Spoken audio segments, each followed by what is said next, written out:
तो आज ये कोरोना महामारी इतनी ना फैलती और हमारी अर्थव्यवस्था और हमारे मज़दूर इतने नहीं मरते। हमसे फ़रेब करते हैं, बार बार हम इन्हीं की चौखट पे जाते हैं और ये हम लोगों को बदल गया इंसान। वाकई में इंसान कितना बदल चुका है, इंसानियत मर चुकी है। हमने ताली भी बजाई, हमने थाली भी बजाई, हमने दिए भी जलाए, पर मिली क्या हमें? मौत। मौत हमें कोरोना से नहीं मिली, तो हमें भूख से मौत मिली, तो हमें पैदल चलने से मौत, और मिली तो हमें अपनों के बीच पहुंचकर मौत, और मिली तो हमें ट्रेन से कटकर मौत, मिली तो हमें हाईवे पर कुचल कर मौत। सब चुप हैं क्योंकि मरने वाला एक मज़दूर है, बेबस है। दुख होता है सरकार पर, मोदी जी पर, जो लंबे लंबे वायदे करते हैं, समझ से परे हैं। बचपन में मैंने एक गीत सुना था कि जादूगर जादूगर आएगा, किसी को समझ नहीं आएगा। वाकई में समझ से परे हो जाते हैं मोदी जी। आप ही कहते थे कि अच्छे दिन आएंगे, हमने उस पर विश्वास किया। आपने कहा 15 लाख रुपए प्रत्येक व्यक्ति के खाते में आएंगे, हमने उस पर विश्वास किया। आपने नोटबंदी के समय कहा काला धन वापस आएगा, हमने उस पर विश्वास किया। और अब आप कहते हैं 20 लाख करोड़ लोगों से लोगों का फ़ायदा होगा। तो मोदी जी आप ये बताएं कि इसके लिए हमें क्या करना होगा? नए अकाउंट खुलवाने पड़ेंगे या उसी अकाउंट में ये हम लोगों के विकास के लिए पैसे आएंगे जिसमें 15 लाख रुपये चाहते हैं? किस पर विश्वास करें? आप कहते हैं कि गरीबों के जो सामान्य जो गरीब लोग हैं, जो हवाई चप्पल में चलता है, मैं उस हवाई चप्पल में चलने वाले को हवाई जहाज़ में देखना चाहता हूँ।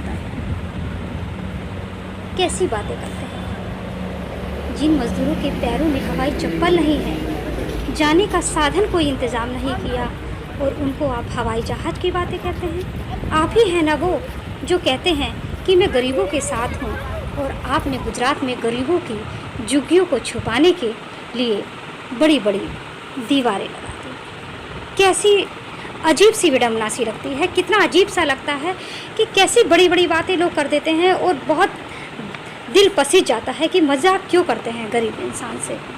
कुछ दे नहीं सकते तो छीन क्यों रहे?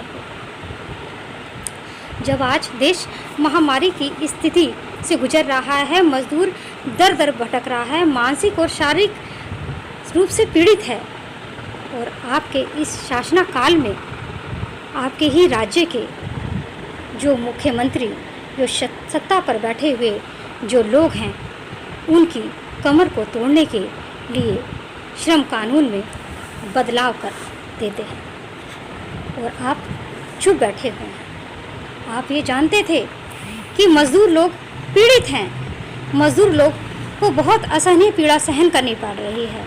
आप चाहते तो जब लॉकडाउन आपने लगाया उसी समय उनके लिए प्रवासी जो मज़दूर थे उनके लिए जाने की व्यवस्था कर देते, तो ना जाने हमारे जो बहुत से जो साथी हैं आज हमसे दूर हो गए, अपने परिवार से महरूम हो गए। आज वो जिंदगी बच जाती। बहन कुमारी मायावती जो बीएसपी की सुप्रीमो हैं, उन्होंने भी कहा कि अगर सरकार चाहे तो हम लोग भी उन प्रवासी मजदूरों को लाने की व्यवस्था करवा देंगे, पैसा देने को बीएसपी तैयार थी। तो वहाँ पर भी अगर चाहती तो सरकार इन राजनीति को छोड़कर एक इंसानियत को आगे रखे, लेकिन सरकार वाकई में एक राजनीतिक मुद्दे, वोट बैंकों का ये उलझाव है, मुझे समझ से परे हो जाता है। जब देखा गया है कि स्थिति इतनी गंभीर स्थिति है, ज़िंदगी को बचाना सबसे ज़्यादा ज़रूरी है, और बाबा साहब ने संविधान में श्रम कानून बना तो रखा था। बाबा साहब भीमराव अम्बेडकर जी के संघर्ष के बाद, बहुत संघर्ष के बाद संविधान की बदौलत ही उन्हें श्रमिक जो मजदूर थे उनके लिए 8 घंटे निर्धारित किए, वेतन की व्यवस्था की, आवास, छुट्टी, और महिला श्रमिक ना जाने कितने कानून बनाए। तो ऐसी आज की इस परिस्थिति में क्या ज़रूरत थी इन श्रम कानून में बदलाव करने की। और कुछ राज्यों ने बिना मतलब इनकी परेशानी को समझे ही बदलाव कर दिए और समय जो है 3 सालों के लिए इन श्रम कानूनों को स्थगित कर दिया।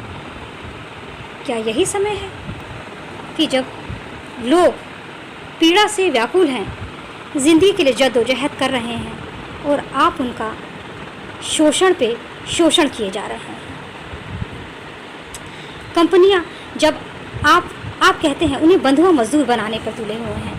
आपने इस लेबर जो लॉज है उसको समाप्त कर दिया है। अब हमें क्या करना होगा? अब हमें, आप कहते हैं कि मजदूरों के हित के लिए आप कर रहे हैं।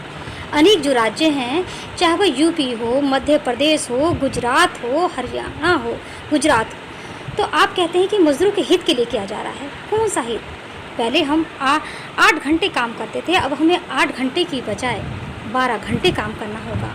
और 12 घंटे काम करने की बजाय आप 8 घंटे का पैसा दोगे। कंपनियां जब चाहे किसी को निकाल सकती है और ना हम कहीं कोर्ट में अपील कर सकते हैं, ना किसी से मदद मांग सकते हैं और ना ही किसी कंपनी के खिलाफ जा सकते हैं, ना किसी जो डीलर है, जो उसको लगाने वाला है, उसके खिलाफ जा सकते हैं।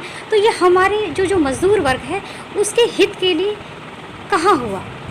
ये तो आप मजदूरों, ये तो काला कानून हो गया जिसे आपने इस परिस्थिति में, जब एक घोर परिस्थिति है, महामारी की परिस्थिति है और क्या कहते हैं दुखदायी परिस्थिति है, उसके अंदर एक शोषण, एक जो सामंतवादी, एक पूंजीवादी व्यवस्था को फिर से लागू कर दिया है और सत्ताधारी चुप है।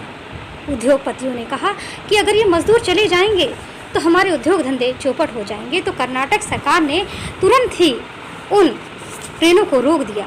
तो यानी तो ये हो गया कि मजदूरों की कोई, जिंदा इंसान की कोई वैल्यू नहीं है। जब आदमी मर जाता है तो आप उस पर कह देते कि हम उनको दे देंगे, इतना ऐलान कर देंगे। अरे ज़िंदगी को तो आप जीने दीजिए। आप जिंदे, इसका मतलब ज़िंदा रहने का अधिकार सिर्फ अमीरों को है, जो गरीब वर्ग को ज़िंदा रहने का अधिकार नहीं है। आज देश का निर्माण करने वाला मजदूर जो सड़क पर है, पैदल चल रहा है, उसे खाने के लिए तो रोटी नहीं मिल रही है, आज उसे टिकट खरीदने के लिए पैसे देने पड़ रहे हैं। आप हवाई जहाज़ का सफ़र के लिए लोगों को बाहर से हवाई जहाज़ के जरिए ले आ रहे हैं, उनको पानी के जहाज़ के द्वारा ले आ रहे हैं। क्या अपने देश में रहने वाले उस गरीब तबके के लिए आपके पास क्या इतनी भी मदद नहीं है? क्यों आप तैयार नहीं हैं? क्यों चुप्पी मौन है? बार बार ये मुद्दे उठते हैं, ऐसे समय में मुद्दे उठते हैं जिसकी ज़रूरत नहीं है। हिंदू मुस्लिम का ये मुद्दा बार बार उठना एक अलगाव सा पैदा करता है।